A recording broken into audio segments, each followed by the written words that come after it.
Bom dia a todos. Eu sou a professora Cristine Carvalho, diretora da Escola de Educação, Tecnologia e Comunicação da Universidade Católica de Brasília. E tenho a satisfação de receber, nós temos a satisfação de receber hoje a professora Lúcia Santaella, da PUC de São Paulo, do Programa de Pós-Graduação em Comunicação e Semiótica. Desejo a todos uma excelente palestra, tenho certeza que será. E eu vou passar a palavra para o professor Yasbeck, que fará a apresentação da professora, certo? Aqui no auditório hoje nós temos a presença de vários alunos e professores de vários cursos da escola, né? Principalmente do curso de Comunicação e do mestrado em Comunicação. Obrigada. Bom dia, obrigado a todos pela presença. Eu vou passar a palavra para a professora Florence fazer a apresentação formal da professora Lúcia, depois eu faço uma pequena apresentação informal. Bom dia a todos. Que eu queria desejar as boas-vindas a todos vocês em nome do mestrado em Comunicação. Eu sei que aqui tem alunos do mestrado, mas tem alunos também da graduação de vários cursos, né, de comunicação, de letras, né, que estão aqui. Então, desejo um bom trabalho a todo mundo. Fico feliz de ver esse auditório com bastante gente. Eu queria também explicar um pouquinho o sentido de uma aula magna, porque talvez os alunos de graduação não saibam, né? Uma aula magna é um costume, né, que se faz geralmente em cursos de pós-graduação. Uma aula magna é uma aula maior, como o nome magna, né? Significa uma aula mais importante, uma aula especial, para a qual a gente convida pessoas, professores, pesquisadores, cuja obra é marcante, relevante para a nossa área de pesquisa, não é? Então, temos feito esse trabalho de trazer aqui para que vocês possam conhecer de perto, ouvir pessoalmente, debater, perguntar, né, conversar pessoalmente, algumas pessoas que muitos conhecem como autores de livros, autores de textos, autores de ideias. Já trouxemos aqui o professor José Luiz Braga, da Unicinos, o professor Ciro Marcondes Filho, da USP, a professora Maria Imaculata Vassalo de Lopes, também da USP.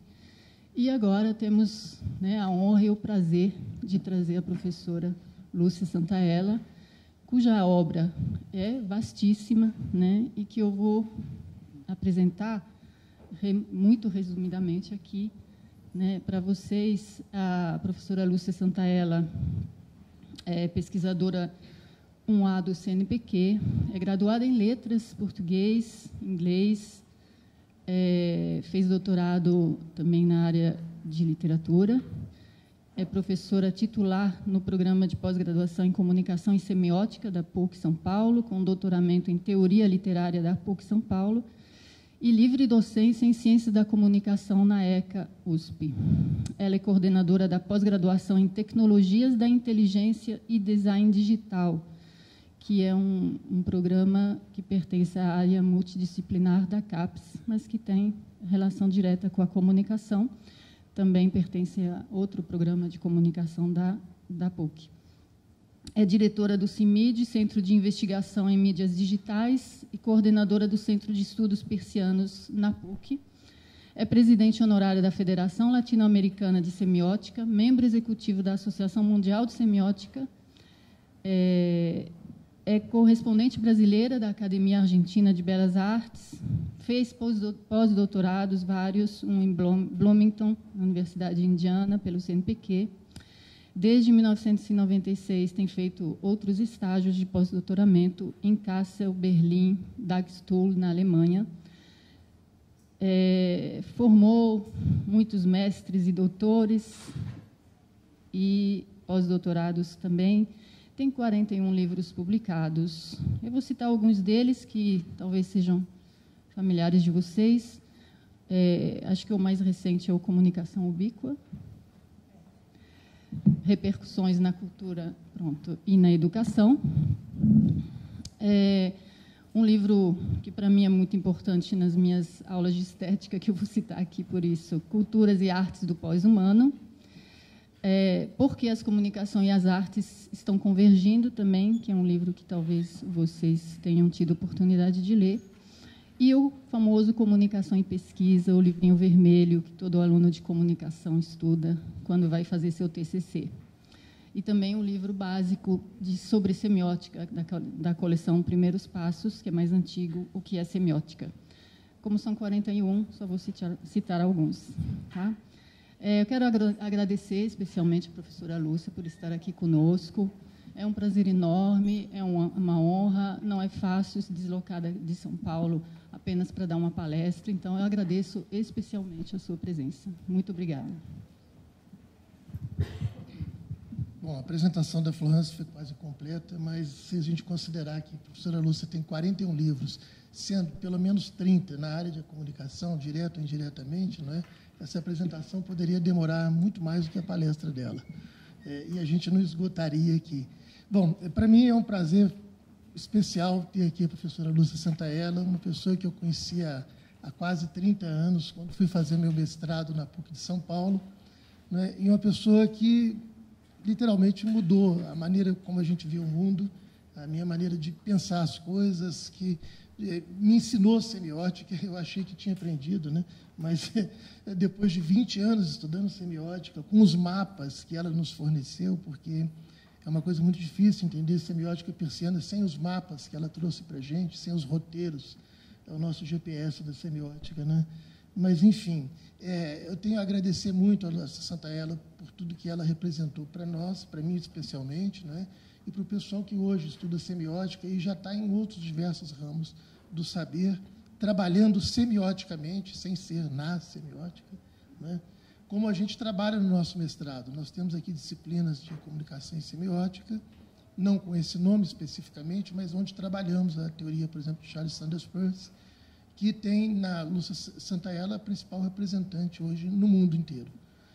Bom, enfim, queria agradecer o carinho, né? O fato dela ter aceitado, para mim, significa bastante. Eu sempre quis trazê-la aqui e dizer da alegria de poder contar com a sua presença e lembrar de uma coisa muito bacana que ela falou ontem. Ela falou assim: o tempo passa rápido, mas os afetos não envelhecem. Não envelhecem mesmo, viu? Muito obrigado pela sua presença, Lúcia.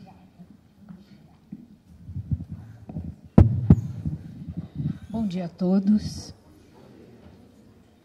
Evidentemente, a partir da última fala do Yazbek, não é uma mera formalidade dizer que é um prazer estar aqui.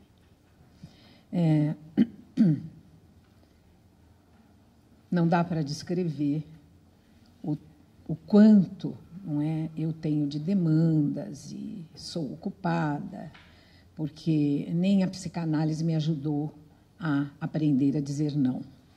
E quando não aprendi, infelizmente ou felizmente.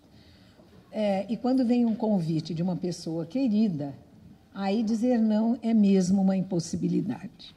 Então, eu fico muito feliz de estar aqui, te rever e rever pessoas, inclusive, que agora estão em Brasília, que foram meus orientandos dos 240, que já defenderam tese e dissertação comigo.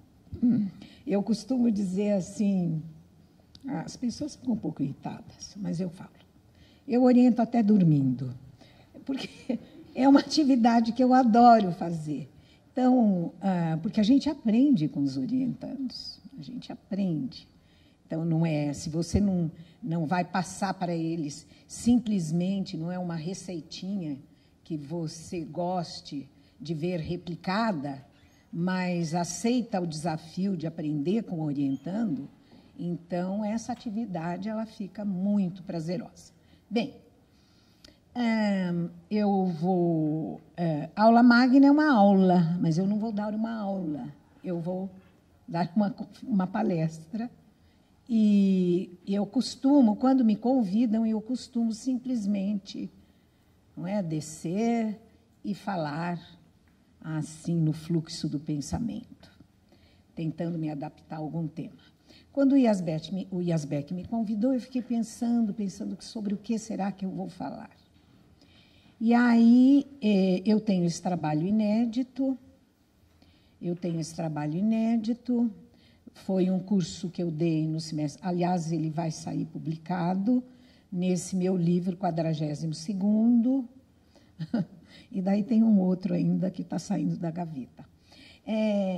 Esse 42º, e um dos capítulos é esta palestra que eu vou dar, é a primeira vez que ela está sendo divulgada, porque eu achei que a ocasião para eu tratar deste tema era muito justa, muito pontual. Então, o tema é a estética, a ética e a política da existência, a construção da vida como arte. É um curso que eu dei no semestre passado, a disciplina se chamava Teorias Críticas da Comunicação, e eu nunca tinha dado essa disciplina, e, evidentemente, quando a gente fala em teorias críticas da comunicação, a ementa, não é dentro do programa, é uma ementa em que a bibliografia que é acionada é uma bibliografia que entra nas questões políticas. Aí eu resolvi assumir esse desafio, porque eu não trabalho eu não sou uma cientista política, eu não trabalho diretamente na área da política, mas com autores que tangenciam a política dentro da área de comunicação. E eu resolvi dar um curso atualizado. Saí daquela cartilha da indústria cultural, adorniana, que é uma verdadeira bíblia dos cursos de comunicação. Então, resolvi, nós não podemos ficar aí, nós precisamos atualizar as coisas, o que anda aí no mundo, na paisagem do mundo, nessa área de comunicação, política, ética, etc.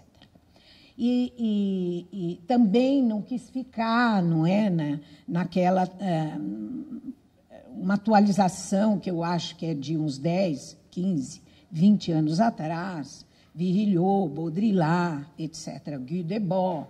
Então, eu resolvi atualizar, eu falei, bom, qual é a voz que está hoje presente, não apenas no nosso contexto brasileiro, mas num contexto internacional. E, então, eu resolvi trabalhar Agamben, Negri, e seria muito difícil trabalhar Agamben e Negri sem recorrer a Foucault. Por que a modernidade de Foucault hoje? Porque o Foucault está na base do pensamento desses autores que estão hoje circulando em todos os grandes centros do mundo. Então, voltei a Foucault, e de Foucault, então, a gente foi para Agamben, e de Agamben para Negri. Quando eu trabalhei, eu estou fazendo essa introdução, mas depois vou ler, né? E, inclusive, eu vou falar outra coisinha sobre ler. Quando a gente chega no Agamben, a parte mais rica do Agamben é a noção de ética do Agamben, profundamente ligada à política. E conforme eu estava dando o curso, eu falei para os alunos, tem tanta proximidade com a noção de ética e estética peirciana, um dia vou escrever. Um dia vou escrever sobre isso. E esse dia chegou. E daí foi a última coisa que eu escrevi para esse capítulo, para esse livro, que deve sair aqui proximamente, não vai passar de abril. E esse livro se chama Temas e Dilemas do Pós-Digital, a Voz da Política. Bem, eu vou ler, porque é um texto, não é, onde eu desenvolvo um argumento, eu peço a vocês a paciência, não é, de seguir o fio da minha voz, os grãos da minha voz, como diz o Barthes. Aqui no Brasil, os alunos não estão muito acostumados a ouvir palestras lidas. Eu estava no Rio no ano passado, e na hora do intervalo, e era um encontro internacional de altíssimo nível, e aí, no corredor, eu encontro um jovem que estava na plateia. Que coisa horrorosa! Esses professores lendo. Eu fiquei assim muito espantada. Não é que a leitura de uma palestra seja absolutamente mal vista pelos nossos alunos. Outro dia eu estava no elevador da PUC, não é, subindo o elevador para a minha aula, e uma pessoa falava para outra, um jovem falava para outra, eu estava numa palestra, mas eu saí porque está lendo. Olha, se você for para uma palestra em qualquer país da Europa, dos Estados Unidos, sem ler, as pessoas acham, está praticando o impromptu, não preparou. Então, eu peço para vocês que entrem no corpo, não é, dessas pessoas que aprenderam a ouvir pacientemente uma palestra. Não é? Eu trabalho muito com tecnologia avançada, mas estou esperando o momento de sentar e escrever sobre o livro como prótese reflexiva. Ou seja, não podemos abandonar essa necessidade da atenção de um argumento que vai se desenvolvendo e que a gente vai gravando na memória. Então, é isso. Eu vou ler, tá bom? Começo com uma epígrafe do Agamben. O homem não é só Homo sapiens, é um animal que, à diferença dos outros seres vivos, que parecem não dar importância à própria linguagem, porque os outros seres vivos também têm linguagem. O vegetal vai para a luz do sol, enfim. Tomou a decisão de correr até o fundo o risco da palavra. E daí nasceu o conhecimento, mas também a promessa, a fé, o amor, que ultrapassam a dimensão puramente cognitiva. Então, aqui eu começo o texto. Há muitos anos, provavelmente no jornal Estado de São Paulo, naquele tempo em que se podiam ler artigos de grande porte acadêmico, ocupando páginas inteiras, hoje não tem mais. É só publicidade, uns artiguinhos. Chamou-me a atenção uma passagem específica de uma entrevista de Raymond Aron, filósofo político francês, de cunho humanista e liberalista.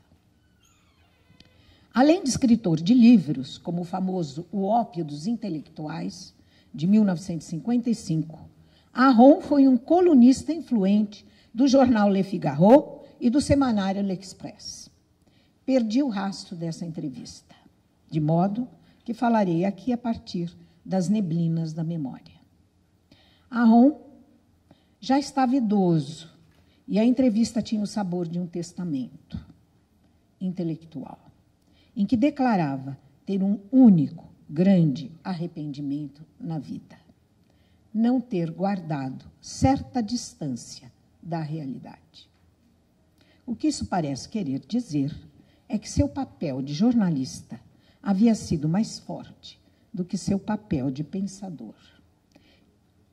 O pensador, este, que pode se dar ao luxo de se manter afastado das aderências e ardências do real, na busca das passagens mais amplas do tempo, em que os fatos são ressignificados.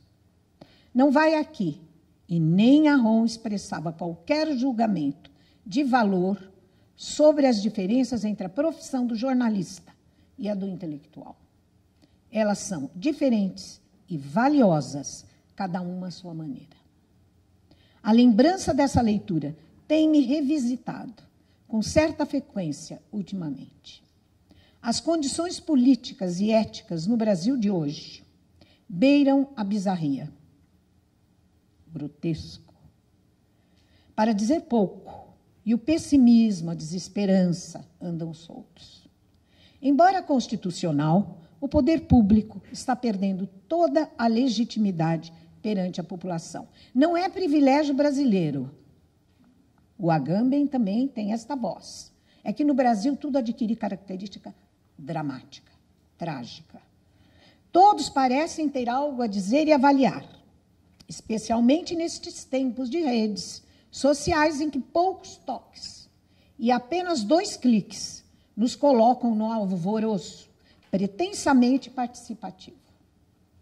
O que fazer? O que pensar? Como agir? Que posição tomar? Não tenho vocação jornalística.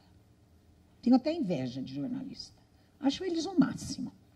Eles têm, não é, essa coragem de enfrentar o cotidiano e interpretar o cotidiano. Eu não tenho essa vocação.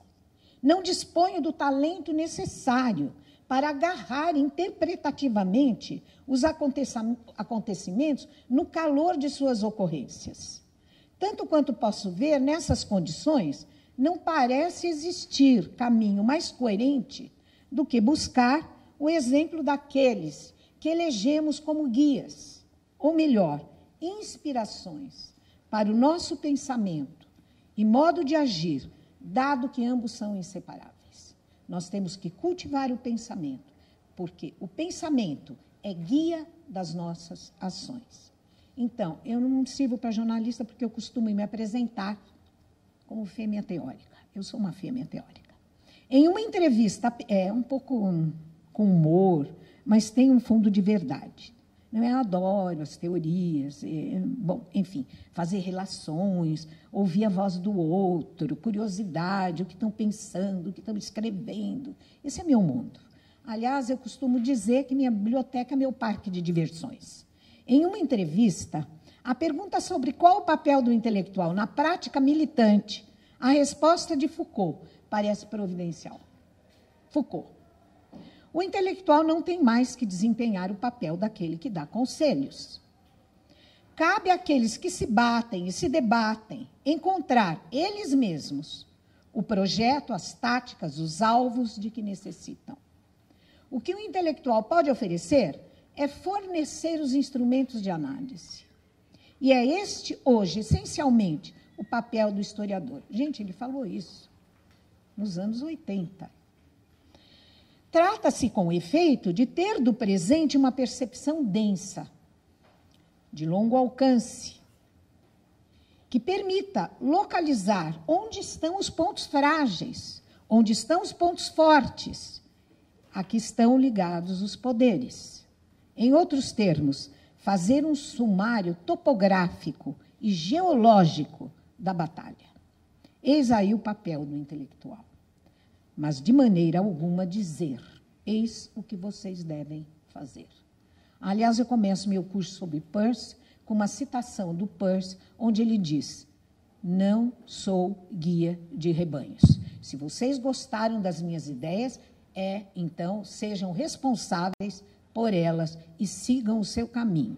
No livro Conversações, com grande parte dele dedicada a comentários sobre Foucault, Deleuze afirmava que as pessoas devem falar em seu nome e que essa também é a tarefa do intelectual, pois este deixou de ser universal para ser específico, ou seja, não fala mais em nome de valores universais, mas em nome de sua própria competência e situação. Complementando essa ideia, voltada agora em especial para o papel do filósofo, em uma passagem poética, Deleuze declara, creio que à filosofia não falta público, nem propagação, mas ela é como um estado clandestino do pensamento. Um estado nômade. A única comunicação que poderíamos desejar como perfeitamente adaptada ao mundo moderno é o modelo de Adorno. A garrafa tirada ao mar, ou o modelo nietzschiano, a flecha lançada por um pensador e recolhida por outro. A posição expressa por Foucault e corroborada por Deleuze foi se intensificando no final da vida de Foucault, quando passou a desenvolver o cuidado de si como arte da existência. Trata-se de um ethos que implica a convergência da estética com a ética, para produzir, ao fim e ao cabo, um efeito político. Então, o político é uma consequência da ética e da estética. Aplicando seu método genealógico, Foucault foi buscar o conceito de cuidado de si, na antiguidade, para deslocar essa experiência para o mundo atual. Compreender esse conceito envolve perceber, em termos Foucaultianos, a tensão entre as formas de subjetivação a que nos submetem as pressões e poderes externos materializados nos dispositivos e as formas de subjetivação que são desenvolvidas por meio de práticas voltadas para si mesmo, ou seja, não se submeter inteiramente às formas de subjetivação dos dispositivos que estão fora de nós. Na construção de uma estilística da existência. Longe de ser uma prática coercitiva, é uma prática de autoformação, que se traduz na ética do cuidado de si, como prática da liberdade. Pois, para Foucault, a ética é a prática refletida da liberdade. Mas a ética é a forma refletida, assumida pela liberdade. A questão não se esgota na ética, mas avança para a política, uma política nutrida na arte do existir. A liberdade é, portanto, em si mesma política. Além disso, citação de Foucault, além disso, ela também tem um modelo político, uma vez que ser livre significa não ser escravo de si mesmo nem de seus apetites, o que implica estabelecer consigo mesmo uma certa relação de domínio, de controle, chamada de arquê, poder, comando sobre si mesmo. Além disso, o cuidado de si implica também a relação com o outro, uma vez que, para cuidar bem de si, é preciso ouvir as lições de um mestre. Precisa-se de um guia, de um conselheiro, de alguém que lhe diga algo que se aproxime da verdade. O filósofo contemporâneo que está retomando e levando à frente o conceito de modo de vida Foucaultiano é Agamben. A vida como forma de vida. Segundo Cerf, Agamben é hoje um dos maiores representantes da resistência biopolítica e ao controle que as autoridades exercem sobre a vida e os corpos dos cidadãos. Agamben tem testemunhado acontecimentos políticos cruciais que não foram vividos por Foucault. A Segunda Guerra do Golfo, os refugiados da Bósnia e hoje da Síria e África, o 11 de setembro, as torturas dos prisioneiros de Guantánamo, etc. Acontecimentos dessa ordem, desgraçadamente, não têm faltado. Sem abandonar a poesia, a literatura e a arte, Agamben abraçou, com radicalidade, a crítica do biopoder e das transformações na vida política das democracias em que vivemos. As denúncias que faz, à luz dos seus engenhosos conceitos de vida nua e estado de exceção, não dão margem e não abrem brechas a quaisquer perspectivas ingênuas. Para ele, as crenças políticas, literalmente, se esmigalharam, enquanto as teológico-religiosas se fossilizaram em dogmas contrapostos. No que diz respeito às crenças científicas, elas acabaram completamente, sem relação alguma com a vida ética de cada indivíduo. Diante dessa aparente descrença, é costume qualificá-lo de pessimista. Sua resposta a essa pecha é instrutiva. Citação de Agamben. Os conceitos de otimismo e pessimismo não têm nada a ver com o pensamento. Nenhum pensamento é otimista ou pessimista, se ele é pensamento, não é? Se não é opinião. Debord citou muitas vezes uma carta de Marx, dizendo que as condições desesperadoras... Marx, gente, você vê que o ser humano não se corrige. Dizendo que as condições desesperadoras da sociedade em que vivo me enchem de esperança. Marx. Qualquer pensamento radical sempre adota a posição mais extrema do desespero. Simone Weil disse: eu não gosto daquelas pessoas que aquecem seus corações com esperanças vazias.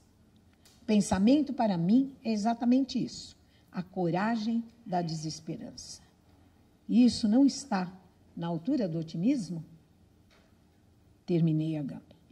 Como fica diante disso o enfrentamento do intelectual com a ética e a política? Para começar, Agamben valoriza a experiência da palavra, estabelecendo uma distinção importante, herdada de Foucault, entre a asserção e a veridicção.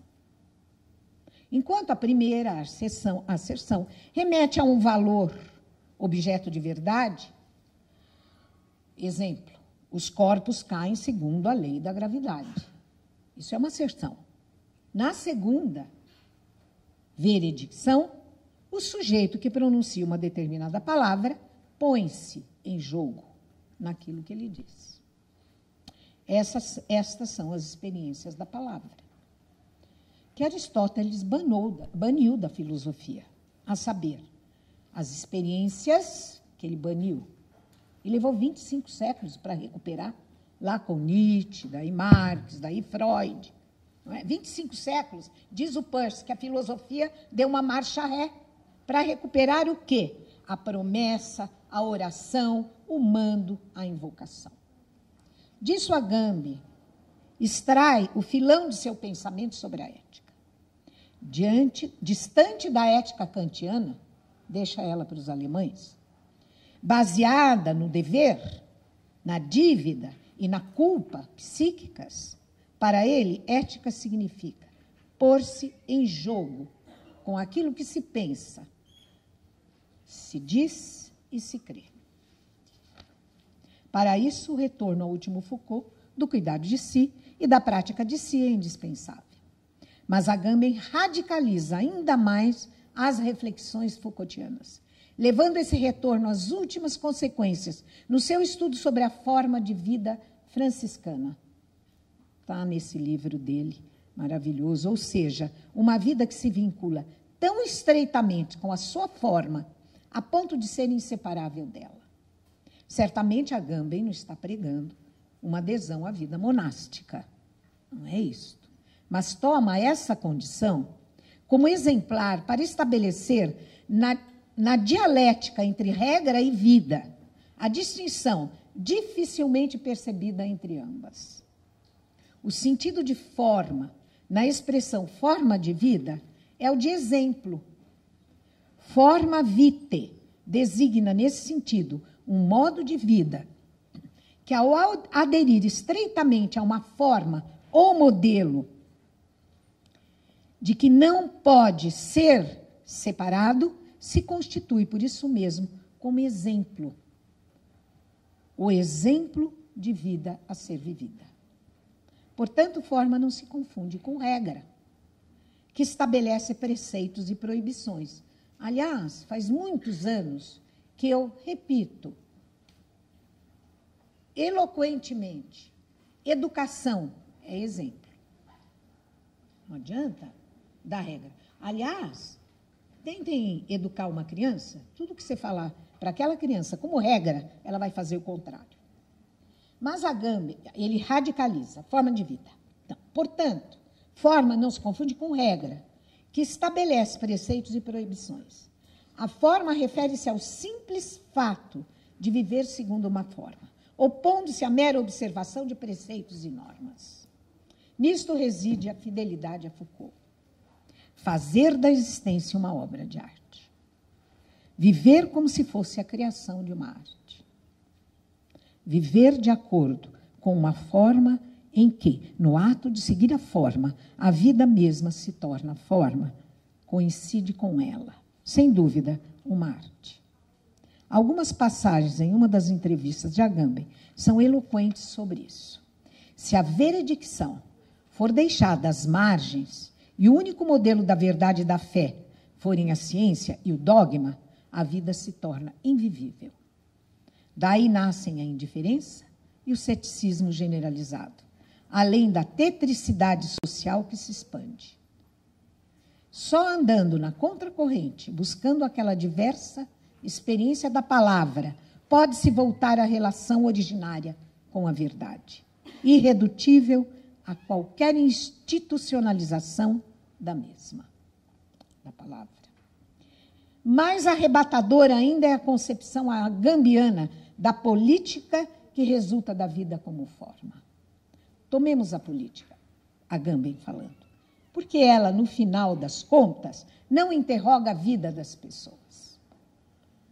Não a vida biológica, a vida nua, que hoje está permanentemente em questão nos debates, muitas vezes vãos, sobre a bioética, mas as diferentes formas de vida, o modo como cada um de nós se vincula a um uso, a um gesto, a uma prática.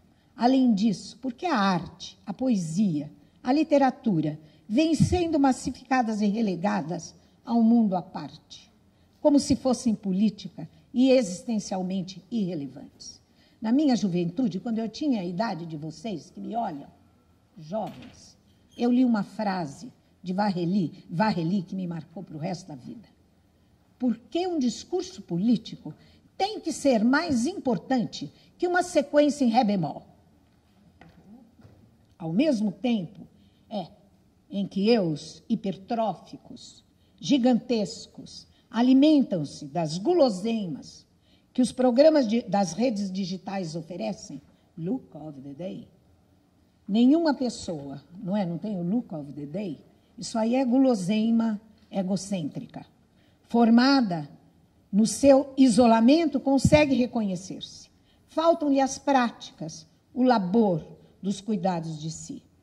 Por isso é muito raro encontrarmos hoje pessoas que experimentam aquela que Benjamin chamava a droga que tomamos na solidão, o encontro conosco mesmos, com as próprias esperanças, as próprias recordações e os próprios esquecimentos. Naqueles momentos assistimos a uma espécie de despedida do eu. Acessamos a uma forma de experiência que é exatamente o contrário do solipsismo. Sim, penso que poderíamos partir exatamente daqui para repensarmos uma ideia diversa do crer. Formas de vida, práticas de si, intimidades. Estas são as palavras-chave de uma nova política. Muito distinta das pregações ideológicas, disfarçadas de engajamento, distinta também das arrogantes vozes que pretendem falar pelo outro, distinta ainda do ceticismo passivo, cinicamente impotente, sobretudo distante do gozo, da crítica, que histericamente tudo denuncia, isso que eles chamam pensamento crítico. Não aguento esse gozo. Histericamente tudo denuncia sem apontar para nenhum caminho viável.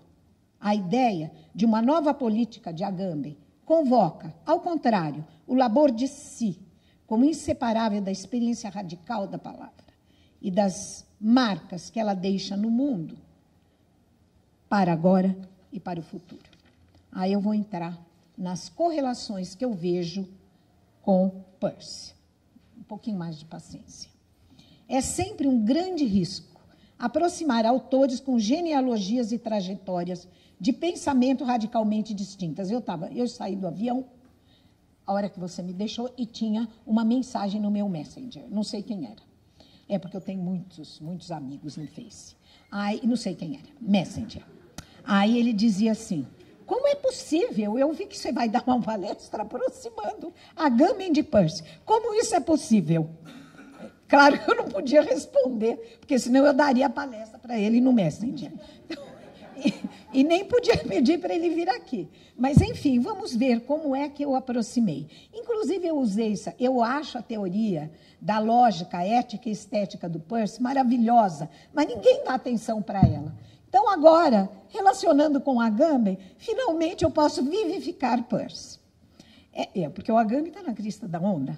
É sempre, com razão, um grande risco aproximar. Aliás, eu acabei uma entrevista para uma revista em São Paulo, uma revista importante, para explicar celebridade. Mas a criatura queria que eu demonizasse a celebridade de cara.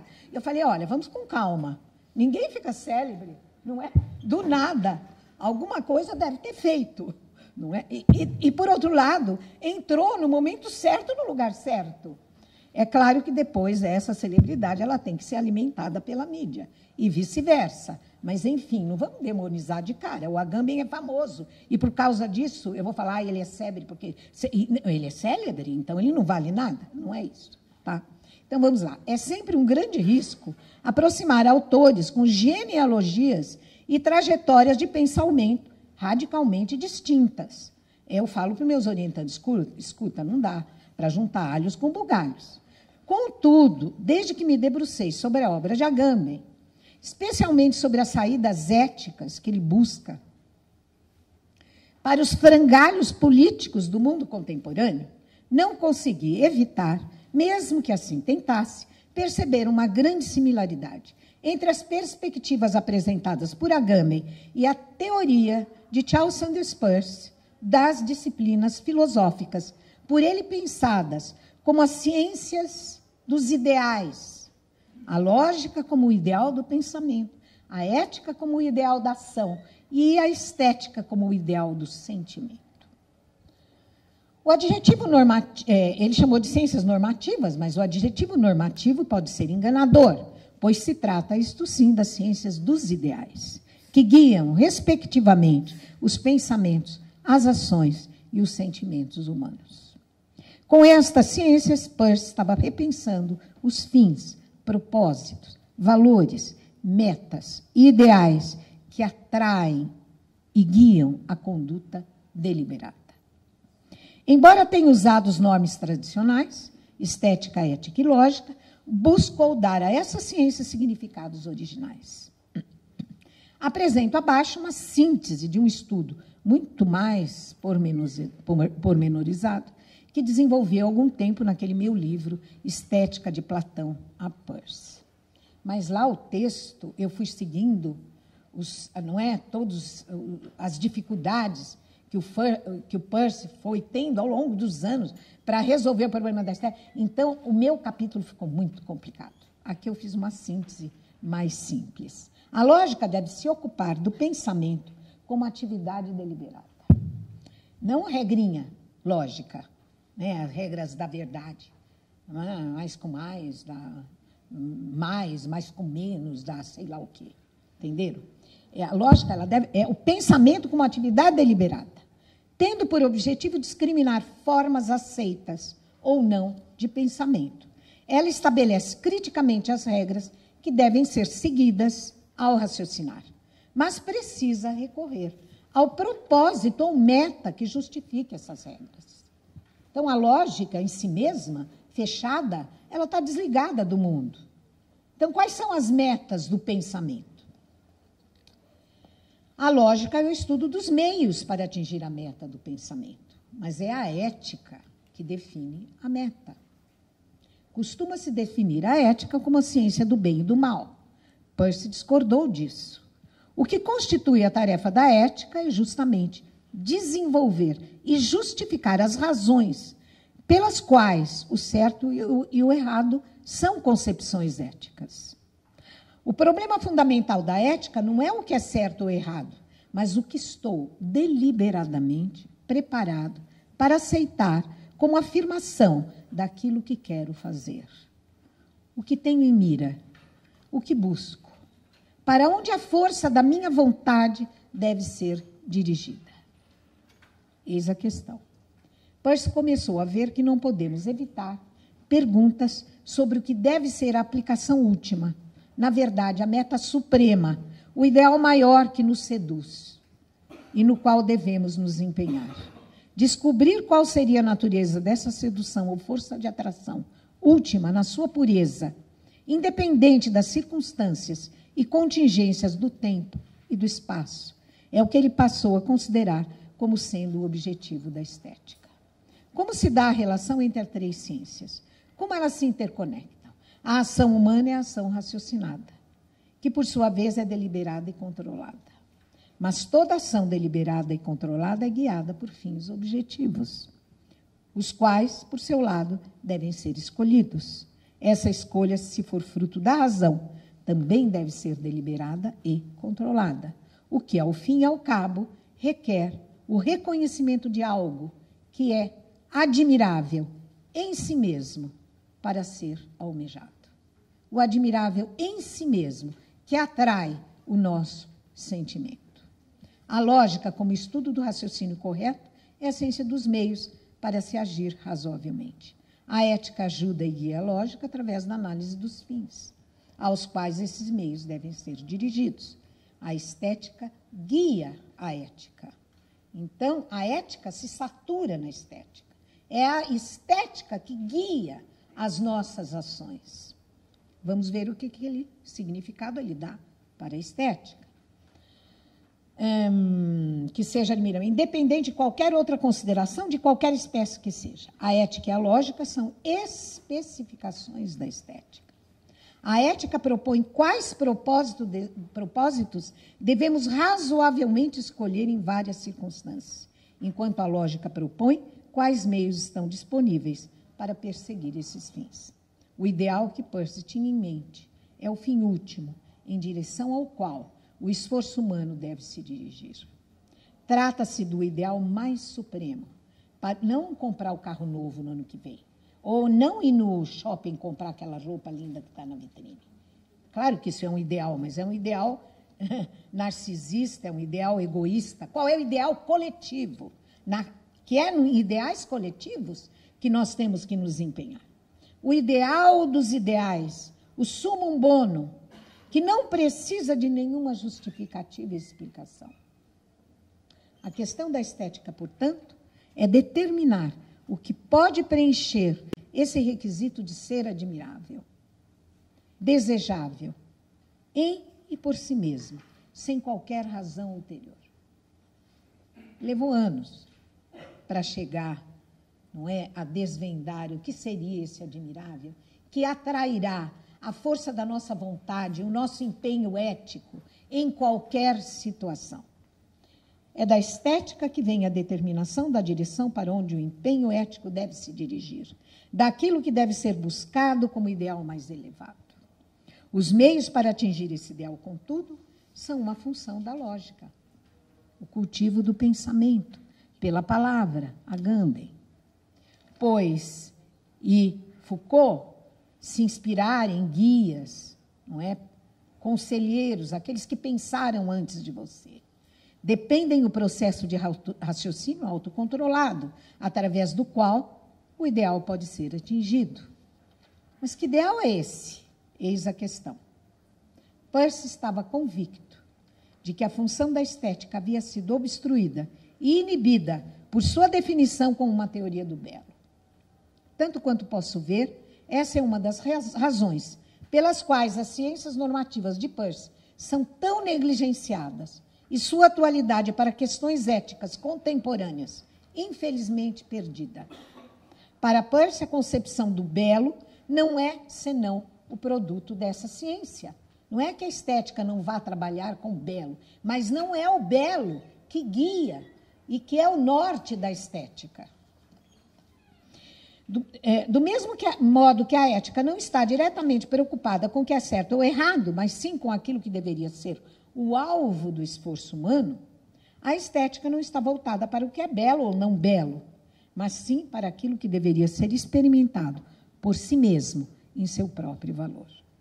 Se o ideal estético estivesse ligado a um conjunto particular de circunstâncias, ele não seria um ideal último, que deve se colocar como força condutora da atividade humana, independentemente do fluxo dos acontecimentos e da evanescência das circunstâncias. Difícil.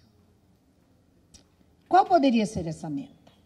Que, sem ignorar que o mundo lá fora produz interferências inevitáveis no agente, incorpora o desenvolvimento livre do agente, ao mesmo tempo em que garante que essa liberdade não será, a longo prazo, perturbada pelas imprevisíveis e inevitáveis vicissitudes do mundo. Além disso, a qualidade que atrai o desenvolvimento livre do agente é a contraparte no sujeito de uma qualidade estética total, cujo outro lado está na ação última que a experiência exerce sobre ele. Encontrar aquilo que pode atender a todos esses atributos parece estar perto do impossível. O reexame crítico do pragmaticismo havia levado Peirce a considerar que o ideal pragmático, não esse pragmatismo americano, ele era contra isso. Aí ele rebatizou o pragmatismo dele de pragmaticismo, um nome suficientemente feio para ficar salvo dos raptores. Então, do pragmaticismo, eu escrevo pragmaticismo e aí as pessoas corrigem. todo mundo corrige, não sabe das coisas da vida. E quando eu falo que eu sou semioticista, eles também, os jornalistas, não gostam dessa palavra, e corrigem para semióloga, eu não sou semióloga. Bom, enfim, não deveria satisfazer os desejos de qualquer indivíduo particular, mas estar voltado para os propósitos humanos coletivos. Para responder a essa exigência, o ideal deve ser evolutivo e não estático. Não é? O ideal agora é tal. Não dá. Porque amanhã ele já não serve mais. Ele tem que ser evolutivo, estando seu significado pleno apenas num futuro distante, sempre concretamente adiado. Um futuro idealmente pensável, mas materialmente inatingível, porque só aproximável assintoticamente. Para que o ideal seja preenchido e para haver o crescimento de sua potencialidade, sua corporificação deve-se dar não apenas através de símbolos, mas também através de ações, hábitos e mudanças de hábitos. A potencialidade, a corporificação e a continuidade são 3 elementos-chave que compõem o que Peirce passou a considerar como summum bonum estético, coincidente com o ideal pragmatismo último, ou seja, o crescimento da razoabilidade concreta. Esta não é a razoabilidade abstrata, perdida na neblina do ideal, nem a razoabilidade estática, que, como tudo que é estático, termina em opressão. Mas é a razoabilidade em crescimento, em processo, em devir. Por isso que eu traduzo o crescimento da razoabilidade concreta na razão criativa. A única coisa que é desejável, sem necessidade de explicações, para o ser é apresentar ideias e coisas razoáveis. Isso quer dizer que somos responsáveis pelo alargamento e realização da razoabilidade concreta no mundo. É através de nossos atos, por mais humildes que sejam, feitos, mais humildes, mais modestos, mas é através dos nossos atos feitos e pensamentos encarnados que a razoabilidade vai se concretizando.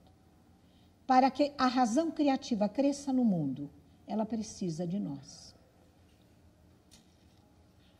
Razoabilidade não se confunde com razão exclusivista. A crítica da razão pura. Não é razão pura. Mas com uma racionalidade que incorpora elementos de ação, sentimentos, assim como de todas as misturas entre razão, ação, sentimento, que aparecem na comoção, afecção, prazer, querer, vontade, desejo e emoção. Não há nenhuma garantia de que o ideal possa ser atingido.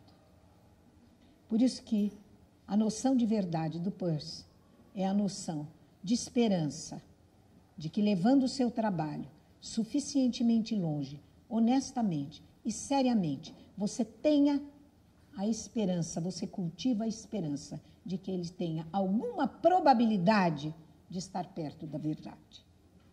Esperança. Verdade é uma esperança. Não solta no ar. Você agiu.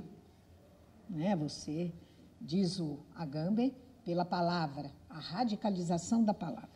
Então, não há nenhuma garantia de que o ideal possa ser atingido. A única regra da ética é aderir a esse ideal e ter esperança de que ele poderá, pouco a pouco, sendo aproximado e no longo curso do tempo. Uma vez que a conduta deliberada é conduta guiada pelo ideal estético, os pensamentos devem ser avaliados em termos de sua contribuição para o crescimento da razoabilidade do mundo. A palavra concreta indica que a razoabilidade pode ir se atualizando através do nosso empenho resoluto para favorecer o seu crescimento. Esse empenho é ético, meio através do qual a meta do ideal estético admirável se materializa. Do mesmo modo que a lógica é o meio através do qual a meta ética se corporifica.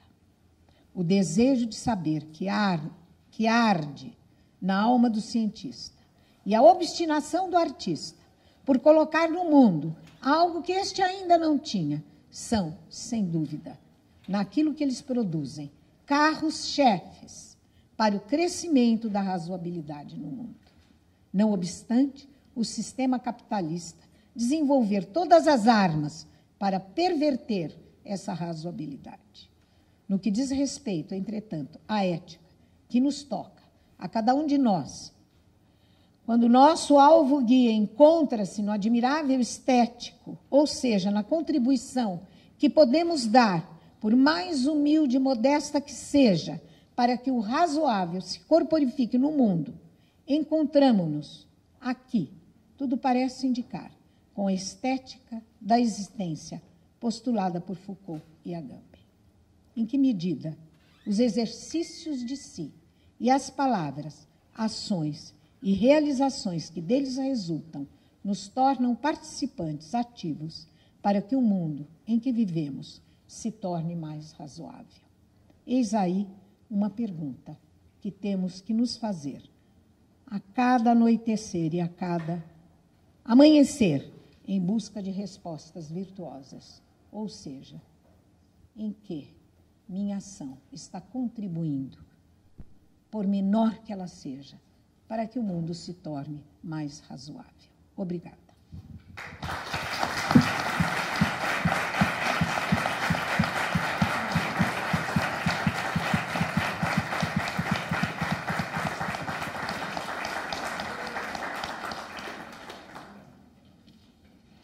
Vamos respirar fundo agora. Fantástico. Bom, sou meio suspeito para dizer, porque trabalhando com a teoria persiana, já há algum tempo, a gente, sobretudo a segunda parte da sua fala, fica mais transparente, os encaixes das ideias, né? Para quem ainda não teve a experiência de trabalhar com as ideias de Peirce, né? Essa segunda parte, que é tão importante para entender o objetivo da fala da professora, talvez fique necessitando aí de um aprimoramento, de uma investigação mais profunda. Mas eu gostaria desse momento, né, fazer uma primeira colocação à professora. Nós temos aí uns 20 minutos para conversar. Claro, eu estou à disposição. Ok. Então, vocês vão poder ter a oportunidade também de fazer questões, né? Eu queria começar fazendo uma primeira, né, usando a minha prerrogativa de estar aqui na mesa, ao lado da minha querida professora. Então, eu vou começar com uma primeira questão, que não é bem uma pergunta, uma colocação, e também uma manifestação de espanto por essas relações que a professora acabou de colocar para a gente. Nós estamos vivendo um momento em que política tem para nós um sentido coletivo, tribal, né, de participação em hordas de pensamento, hordas de pensamento das quais nós somos carneirinhos, né, somos cordeiros, somos seguidores, e muitas vezes tomando essa posição por coerção, uma coerção do coletivo, e do movimento do qual a gente não consegue se desvencilhar. Se a gente segue, a gente adere. Se não adere, também aderiu a outra causa. Ou seja, a gente não tem muito como sair dessa questão. E a gente passa a entender política como algo que nos oprime, algo que cai sobre nós como uma determinação, um peso. A colocação da professora Lúcia coloca para nós a política como orientada pela estética, o que para nós muda bastante o direcionamento, porque traz um quê de valorização do individual no coletivo, ou seja, esse coletivo não se constrói fora dessa experiência individual, dessa consciência, dessa razoabilidade das nossas atitudes, elas que constroem o político, quando a gente tem vivido uma situação em que, ao contrário, é o político que quer construir as nossas ações. Então, eu creio que essa talvez seja a reflexão mais importante nesse momento, independentemente do teor da intelectualidade que paira nessas relações que a professora fez aqui para nós, utilizando Agamben, utilizando Foucault, utilizando Negri e Peirce, numa articulação, a princípio, impossível. Para quem conhece Peirce, né? Uma articulação, a princípio, impossível. Bom, então a questão é essa. Eu queria perguntar para a professora se ela conhece o trabalho de uma socióloga política, Chantal Mouffe. Não. Que traz um pouco essa ideia. Ela leva, no livro dela, O Regresso do Político. Quem é ela? Chantal Mouffe é uma socióloga política francesa. Francesa. Não, é isso que eu queria saber. Sim. Da onde? Que traz essa ideia de que o político deve nascer das experiências pessoais, deve nascer de uma experiência com o mundo da vida. E de um autor também alemão, esse alemão, Dietmar Camper, Conheço. que com uma outra base filosófica e intelectual, ele vai buscar também aí um aporte para trabalhar a política e o trabalho como vida. Não é? Enfim, bom, essas ideias não são assim tão absurdas se a gente busca nesses autores esses fundamentos, mas elas se tornam praticamente inoperáveis no mundo da vida, tal como a gente tem vivido, com os caudilismos políticos, as lideranças. Não é? Bom, não quero trazer o assunto para temas atuais, tão atuais que possam, de certa forma, nos exigir comprometimento. Mas eu queria saber qual a sua posição em relação a isso. Não, comprometidos nós estamos de qualquer maneira. Comprometimentos explícitos. Nós estamos de qualquer maneira comprometidos. Explícitos. Bom, existe uma convergência aí dessa autora e do Dietmar Campen com isto que não é eu acho. Quando você fala modos de vida, evidentemente, você está mencionando aí o conceito que vem de Russell, e daí esse conceito foi retrabalhado por vários autores. Mas, modo de vida não, o mundo da vida, o mundo da vida. Então, o conceito de mundo da vida é um pouquinho diferente desse de Agamben, que ele extraiu de Foucault. Não é o mundo da vida, porque o mundo da vida é muito vago. É o modo de vida que cada um de nós deve eleger. Não é deve, essa palavra é horrível. Mas busca eleger. Por quê? Se você não cultivar formas de subjetivação que nascem do cultivo de si, nós estamos submetidos as formas de subjetivação que vêm dos dispositivos. Eu estou lendo agora, porque vou ter que dar uma palestra quinta-feira e ainda não preparei. E eu estou lendo, e devo agora terminar entre hoje no avião, e eu já havia lido há muito tempo. Ele vem para cá, para o Brasil agora, na ECA, o Perniola, Mário Perniola. E ele escreveu um livro do sentir. Então, nesse livro, ele está mostrando como o sentir, hoje, não é com essa avalanche midiática. E, olha, ele escreveu esse livro no começo dos anos 90, antes da explosão das redes sociais, antes da explosão da internet. E como essa avalanche midiática que o Foucault e o Agamben... Ai, está batendo, desculpa. Foucault e o Agamben... Aí eu preciso segurar assim, bem chique, igual as cantoras. O Foucault e o Agamben... o Foucault e o Agamben, eles ai, perdi o que eu estava falando. Não, pensar. Não, que eles chamam de dispositivos, ele não chama de dispositivo. Mas, assim, a gente fica fazendo apologia do sentir, mas nós sentimos o já sentido. As jovens aprendem a desenvolver, os jovens, o sentimento amoroso a partir dos filmes que viram, a partir das novelas de televisão.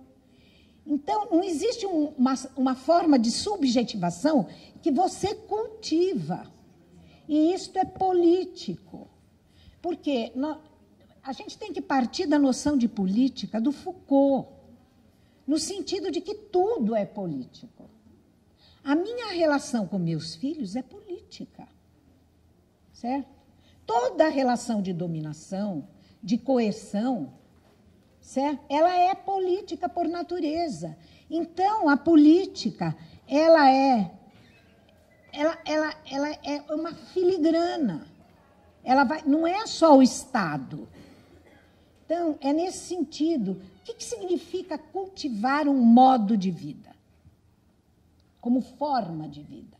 É a única maneira da gente ter alguma liberdade perante essas formas de subjetivação dos dispositivos que estão aí e nos quais nós estamos mergulhados e que nos afogam.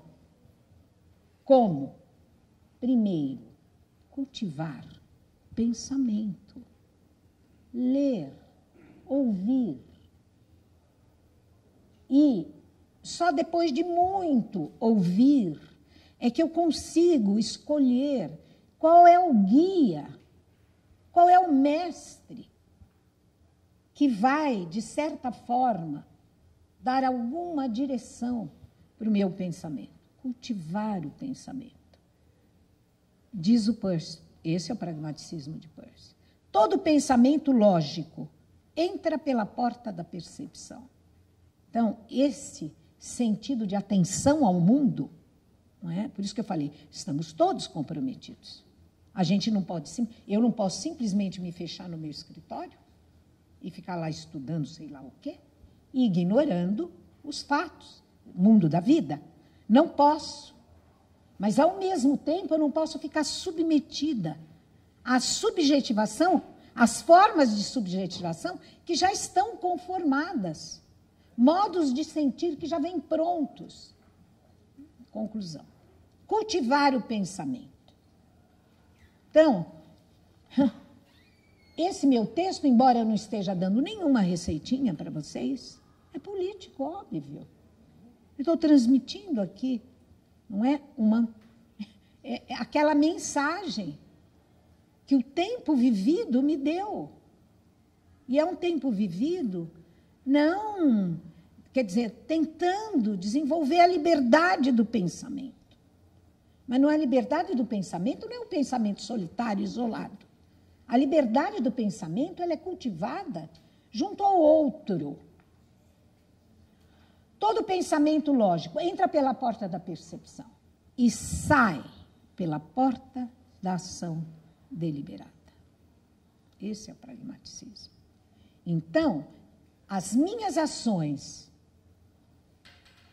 elas são guiadas pela maneira como nós pensamos. Não tem saída. E liberdade significa você ser capaz de escolher o seu caminho. Não é? Você tem guias. Eu tenho mestres aqui, Agamben, Foucault, Peirce e uma tonelada de outros.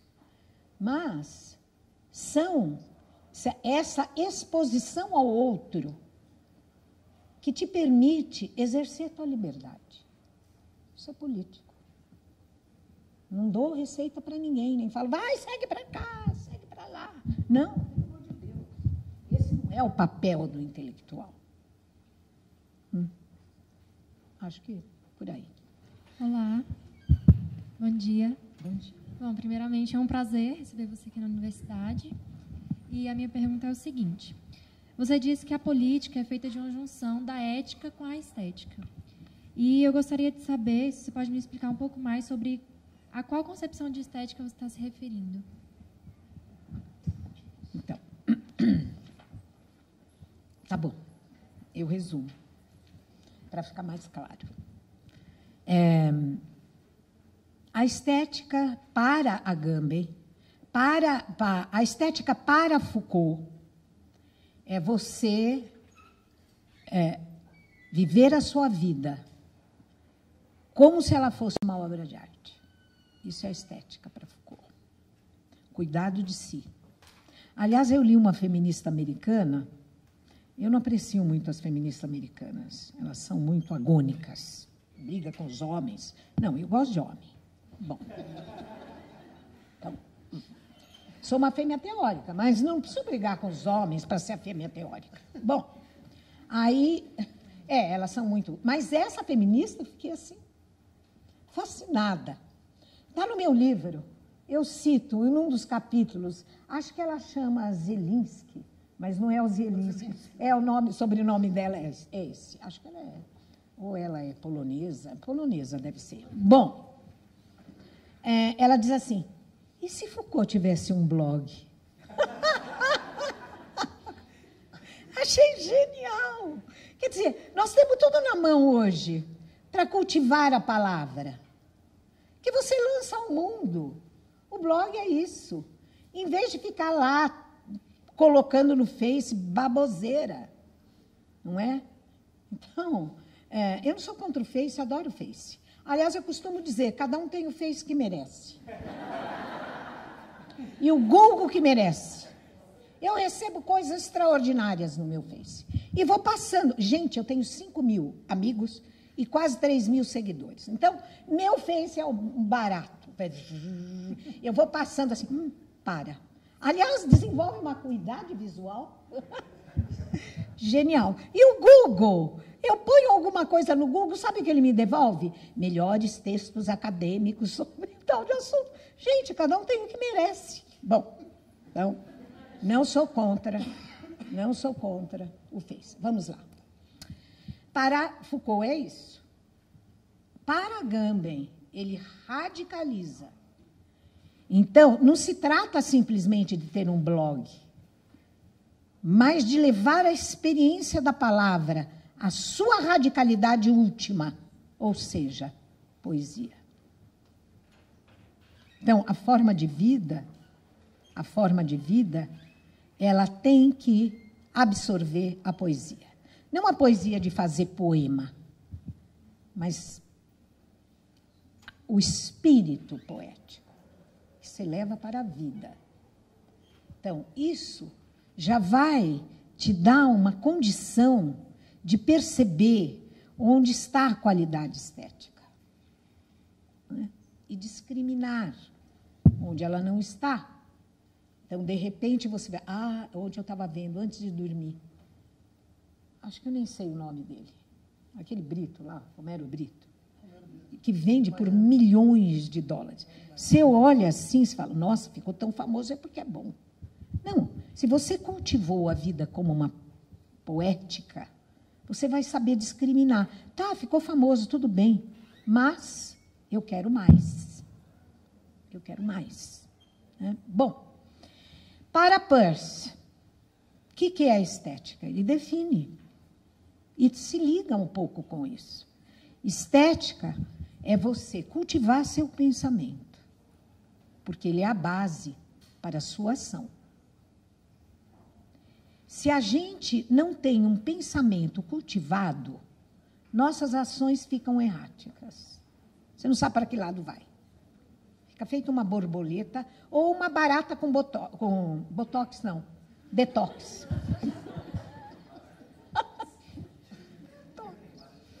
Uma barata com detox.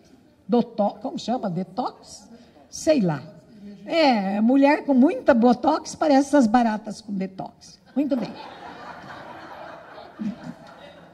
Não que eu seja contra, mas não vamos exagerar, certo? Conclusão. Cultivar o seu pensamento. O que quer dizer isso? Queimar a pestana. Ler, ouvir, se expor. É um modo de vida. Porque ele vai guiar suas ações. Mas qual é a meta das minhas ações? Tornar o mundo mais razoável.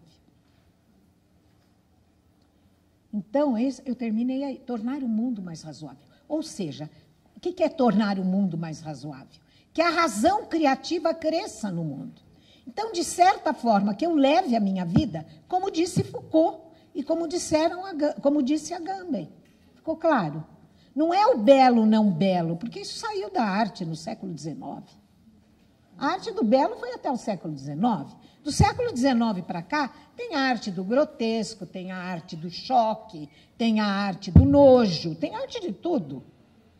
Então, não é o belo, mas viver poeticamente. Ficou claro? É isso. Mais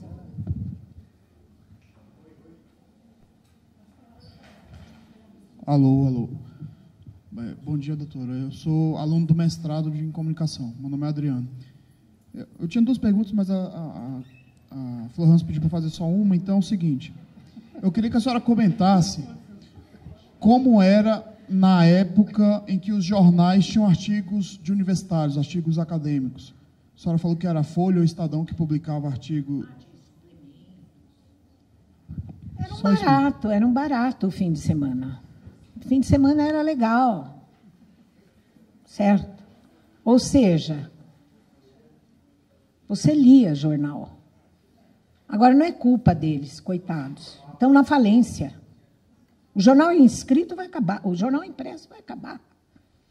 Todos os jornais. Vai acabar. Qual é o problema? Não é que o jornal vai acabar. Mas o impresso tem um lugar dele. Até quando? Você sabe da situação financeira das empresas jornalísticas, não apenas no Brasil, no mundo inteiro? Pode permanecer, mas aí, não é? Os livros didáticos das crianças estão desaparecendo. As revistas científicas estão ficando digitais.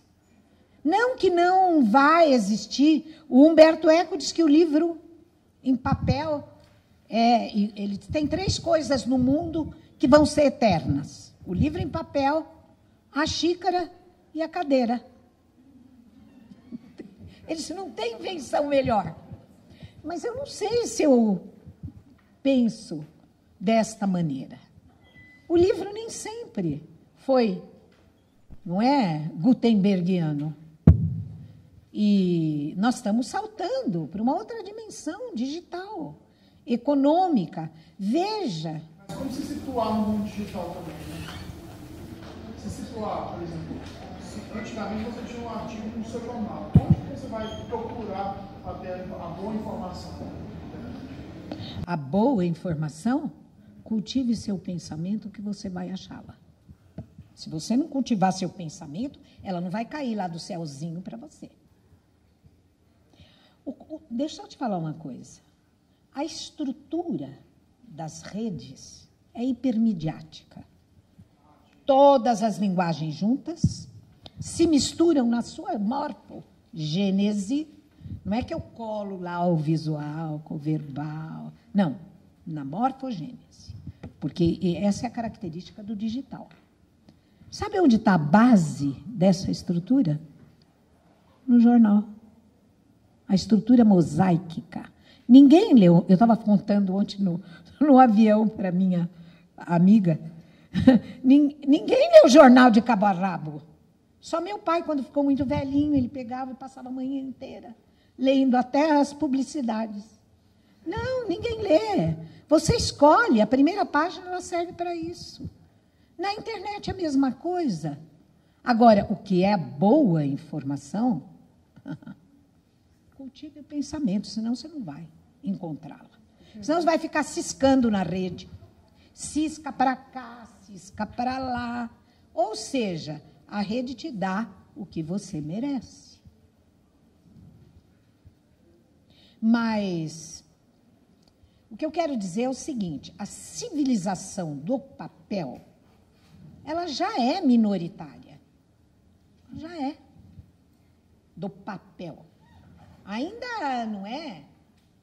É uma papeleira infernal no mundo acadêmico, por exemplo, papel para cá, papel para lá. Mas ela já é minoritária. Não a... Bom, olha, deixa eu só te falar, eu vou só te dar um exemplo. Só um exemplo. Eu sei, você quer mais pena do que eu tenho? Escrevi 42 livros em papel. Imagine a pena que eu tenho. Mas eu vou te dar um exemplo. 2. quando o código alfabético foi implantado no mundo grego, leia os diálogos platônicos. Que horror! O ser humano vai perder a sua maior riqueza, a memória. Só que essa memória aqui é mortal. Se eles não tiverem, se os filósofos peripatéticos gregos, não é que a verdade é o sopro da voz? Se eles não tivessem escrito, nós não estaríamos lendo os gregos até hoje. Quem ganha é a espécie. Outro exemplo. Quando Gutenberg inventou os chumbinhos, isso está no Maquilua, galáxia de Gutenberg, inventou os chumbinhos, sabe o que as classes dominantes fizeram? Pagaram durante 50 anos escribas. Porque que lindo escrever à mão. A impressão com chumbinho era vulgar. Então, é uma pena. Há perdas e há ganhos. Mas bom dia. Eu não faço profecia, mas olha para o mundo e veja que tendências que nós temos diante de nós. Bom dia, uma honra também recebê-la, ouvi-la e poder dirigir uma questão. Eu queria entender um pouco mais, professora Lúcia, como é que seria, porque você falou, né, que então essa estética, esse cultivo de si, o cultivo do pensamento, mas mostrou para a gente que Peirce vai falar desse sumo bono como, eu entendi assim, né, essa dimensão dos coletivos. Então, eu queria entender como seria que a gente transpõe dessa nossa subjetivação para esse ideal do sumo bono, do coletivo, em Peirce. E aí, provocando também a noção de política como um confronto, né? Você falou como uma coerção, mas eu queria pensar também a política como espaço da dialogação. E eu queria que você pudesse, talvez, refletir sobre isso um pouco. Obrigada. A política, ela tem esse germe agônico de conflito, né? Está na noção de política. Se a gente for ler em termos das categorias peircianas, a política é secundidade, confronto, conflito, né? Porque são formas de dominação. Por mais mascaradas que elas sejam, é sempre uma dominação. Então, eu entendi a sua pergunta. Se é o cultivo de si, como isso pode se tornar coletivo? Tem algo mais coletivo do que a palavra? Por isso que é isso que o Agamben quer dizer. É você assumir a radicalidade da palavra. Uma forma de vida que assume a radicalidade da palavra. Palavra posta no mundo. Aí é que você coletiviza. Então, não é o cultivo de si para o mundo, não para si mesmo. E é o cultivo de si necessário, porque o mundo já nos apresenta nos seus dispositivos formas de vida prontas. Como que eu vou exercer minha liberdade e minha criatividade se eu estou afogada em formas de vida prontas? A palavra é coletiva. A palavra é social por natureza. Então, o que acontece? Eu tenho que submeter a minha palavra, essa frase é do Peirce também, linda, ao teste do tribunal da experiência. Ou seja, o outro me ouve e dialoga comigo. Agora, evidentemente, se a gente tiver pontos de vista distintos, aí vai haver conflito.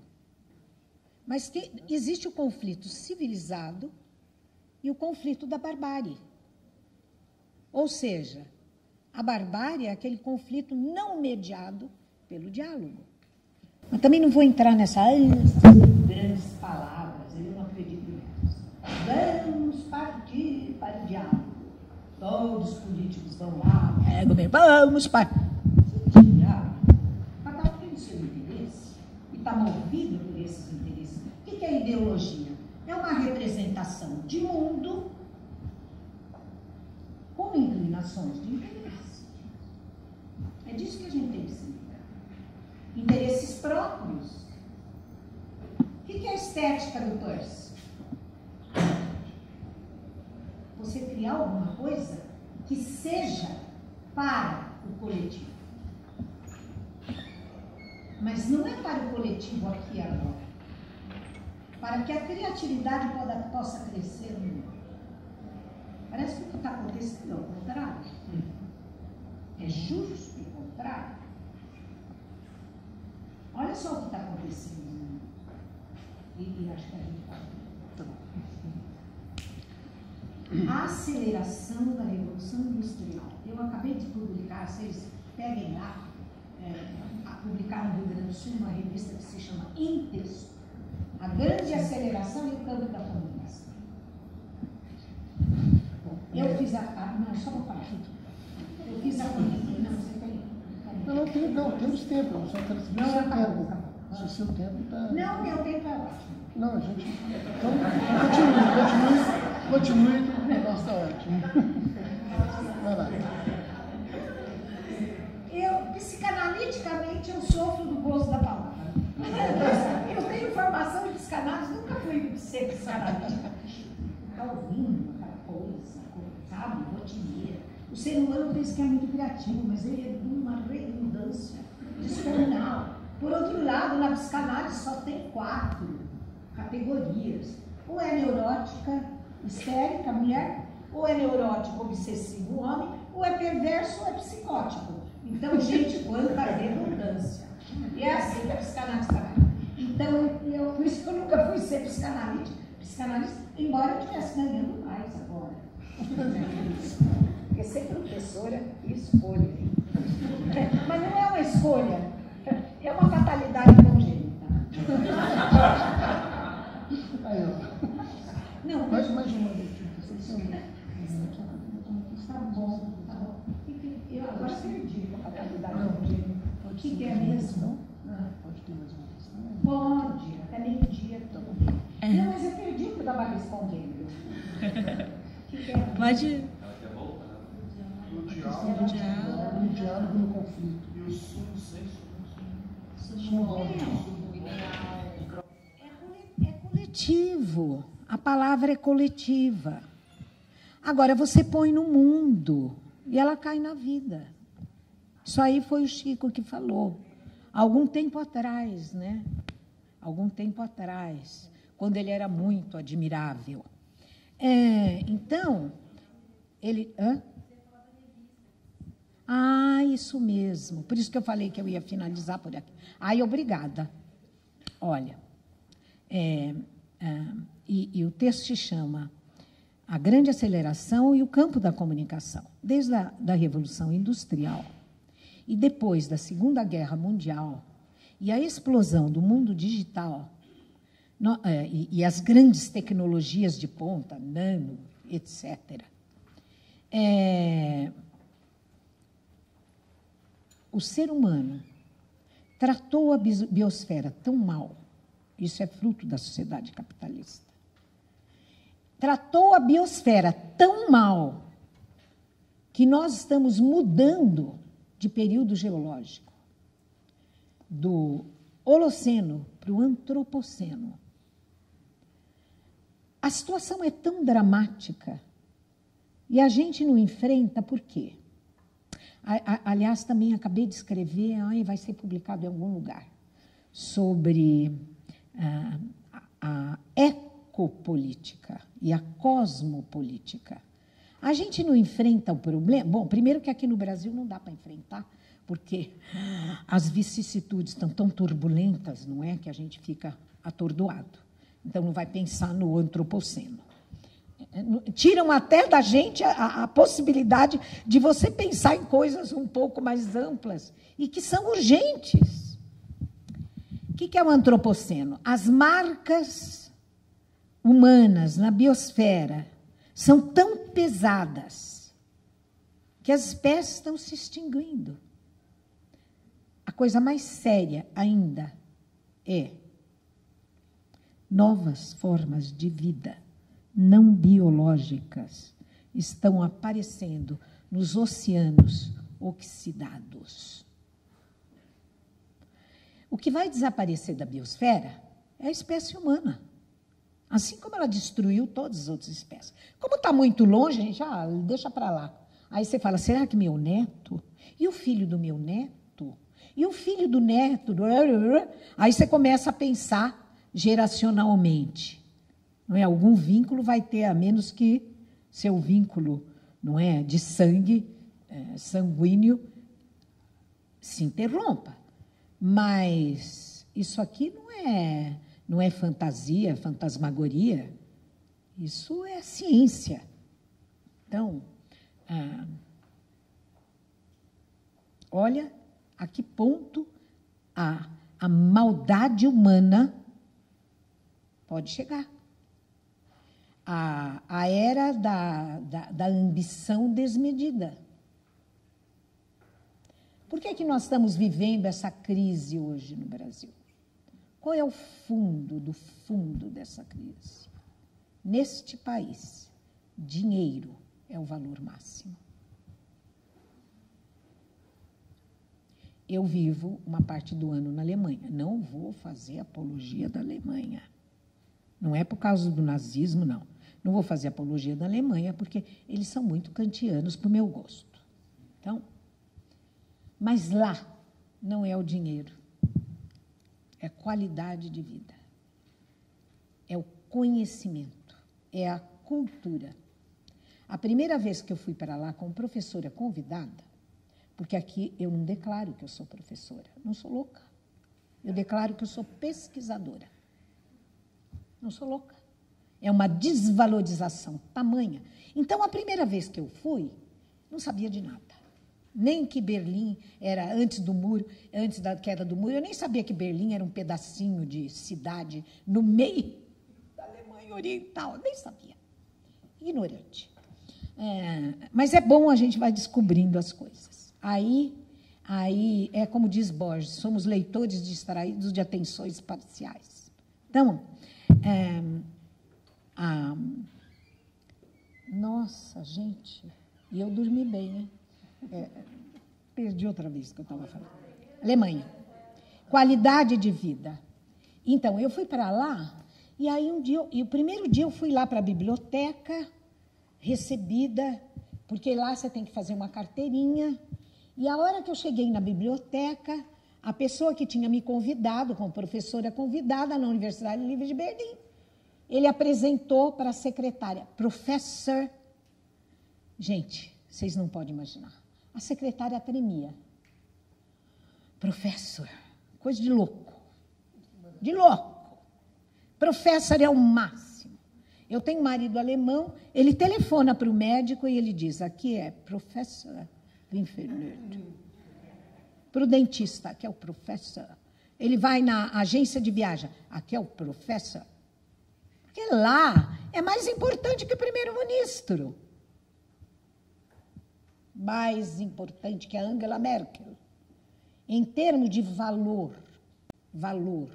Não, ela tem poder, mas o valor está em outro lugar. Aqui, um valor máximo é dinheiro. Vocês podem observar ao redor. Então, não é essas delações premiadas estão delatando o quê? Pensem. Ninguém roubou um livro. O que é? A mulher lá, sei lá, do tal do Cunha, que gasta não sei quantos $1.000 em uma semana, aquela de olho arregalado assim. Tem mais uma pergunta. Ligou, mas demora um pouquinho. Isso, agora foi. Bom dia, queria agradecer também as suas palavras aqui hoje, foi muito instigante. E não sei se vai desviar um pouco, mas eu fiquei muito intrigada quando você falou que no curso você trabalhou também com o Negri, e aí eu queria tentar entender um pouco como é que se dá essa relação, porque, né, pensando um pouco nele em relação ao Agamben, que são próximos, mas ao mesmo tempo que vêm de uma mesma linhagem e que muitas vezes são colocados antagonicamente ou com pontos de vistas diversos, né? Não sei se antagônico é a palavra. Eles têm artigos onde um critica o outro, mas a posição política deles é muito semelhante. A do Agamben é mais radical, eu disse mais política.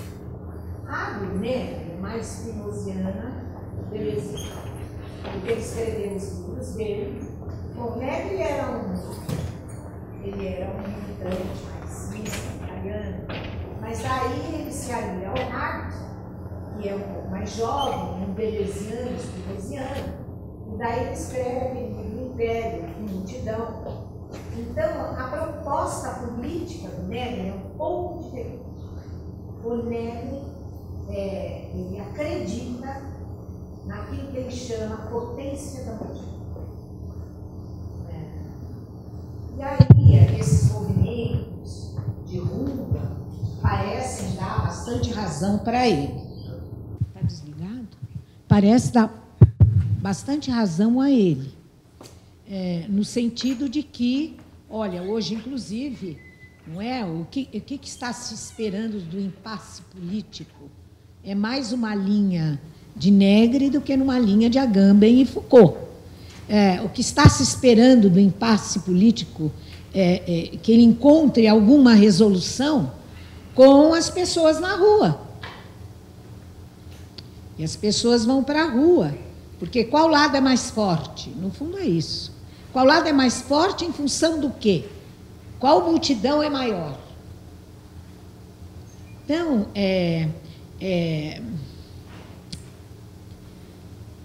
mas o ser humano é tão... O ser humano é de uma perversidade fora do comum. Porque tudo começou na primavera, não é? Na primavera árabe. Conseguiram tirar tiranos, mas puseram gente mais emporcalhada.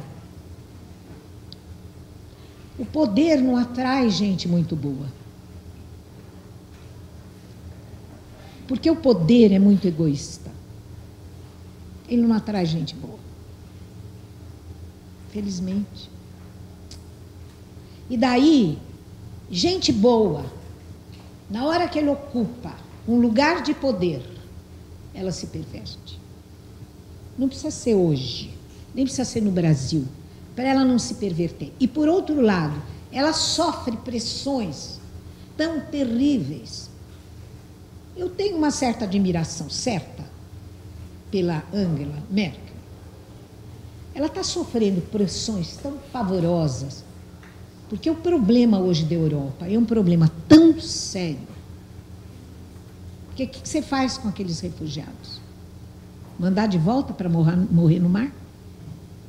Incorporar dentro dos países? Só o ano passado, a Alemanha incorporou 2 milhões. Ela pode continuar assim? Então, o impasse é terrível. E ela sofrendo pressões de tudo quanto é lado, porque as pessoas, os políticos, pelo seu próprio interesse, vêm com soluções irreais. Então, o ser humano é muito perverso. O Freud vou acabar aqui, pôs o dedo na ferida. Quando eu falo ser humano é muito perverso, não é aquele ali, o meu vizinho, o meu colega, ou aquele alemão, ou aquele norte-americano. Dentro de nós, 2 forças se digladiam. A pulsão de vida e a pulsão de morte. Ou seja, da destruição, da perversidade.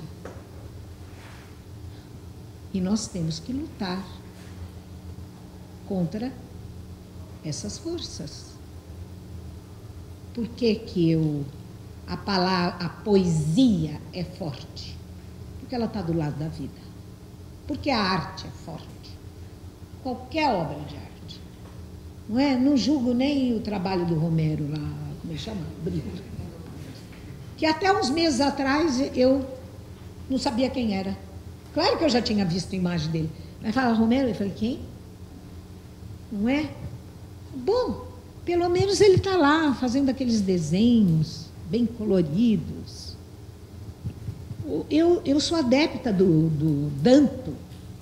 Qualquer obra de arte, não importa, eu não vou julgar. Claro que tem umas soberbas, tem outras rasteiras, mas a sua mera existência ajuda a tornar o mundo melhor, porque a arte está sempre do lado de Eros, da vida.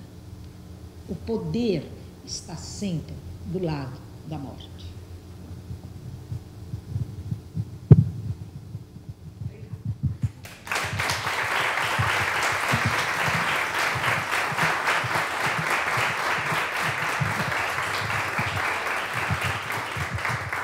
Bom, gente, então, é assim nós terminamos esse evento, bastante produtivo. Muito obrigado mais uma vez, professora, e que possa retornar aqui mais vezes. A primeira vez que veio significa a primeira de umas outras também, não é?